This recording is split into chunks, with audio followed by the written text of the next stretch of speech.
Senator مشتاق احمد خان صاحب کے ساتھ، جو کہ غزہ کے مظلوم فلسطینیوں کے لیے امدادی سامان لے کر جانے والے ایک قافلے کا حصہ بن چکے ہیں اور اس وقت وہ تیونس میں موجود ہیں۔ السلام علیکم مشتاق احمد خان صاحب۔ وعلیکم السلام ورحمۃ اللہ۔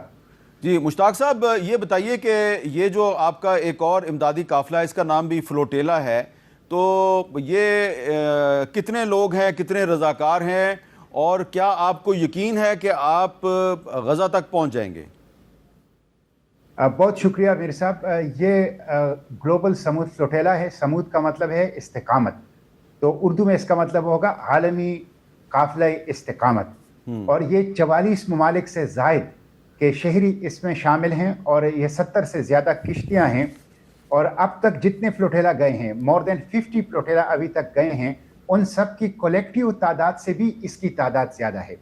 تو یہ انسانی تاریخ کا سب سے بڑا محاصرہ شکن انسانی امداد کا قافلہ ہے، جو انشاءاللہ روانہ ہو چکا ہے بارسلونا سے، اسپین کے ساحل سے، اور تیونس پہنچ جائے گا کل تک، اور پھر سنڈے کو ہم انشاءاللہ یہاں تیونس سے مل کر جو ہیں وہ غزہ کی طرف انٹرنیشنل واٹر میں جائیں گے۔ تو مجھے یقین ہے کہ یہ انشاءاللہ پہنچ جائے گا۔ بنیادی مقاصد جو اس قافلے جو سمود گلوبل فلوٹیلا کے ہیں وہ یہ ہے کہ محاصرے کو توڑ دیا جائے، جو غیر انسانی محاصرہ ہے، جس کے نتیجے میں بھوک سے اور قحط سے لوگ مر رہے ہیں، تو اس کو توڑا جائے۔ نمبر 2، ہیومینیٹیرین اسسٹنس کوریڈور کو اسٹیبلش کیا جائے، اور غزہ میں خوراک، امداد، ادویات، بچوں کے لیے فارمولا ملک اور دوسری بنیادی ضروریات وہ پہنچا دی جائے۔ اور نمبر 3 یہ کہ اس جینوسائیڈ کو روکا جائے۔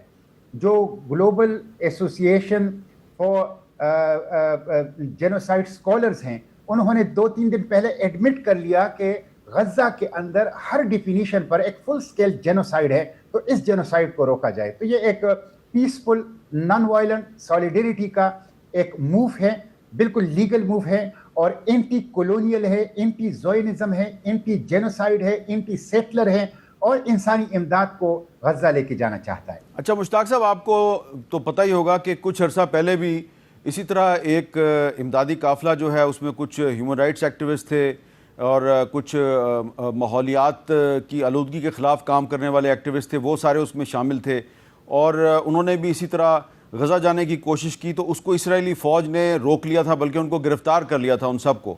تو کیا آپ کو بھی اسرائیلی فوج کی طرف سے کوئی خطرہ ہے، یا کوئی ان کی طرف سے ڈرانے دھمکانے کا کوئی سلسلہ تو نہیں شروع ہو گیا؟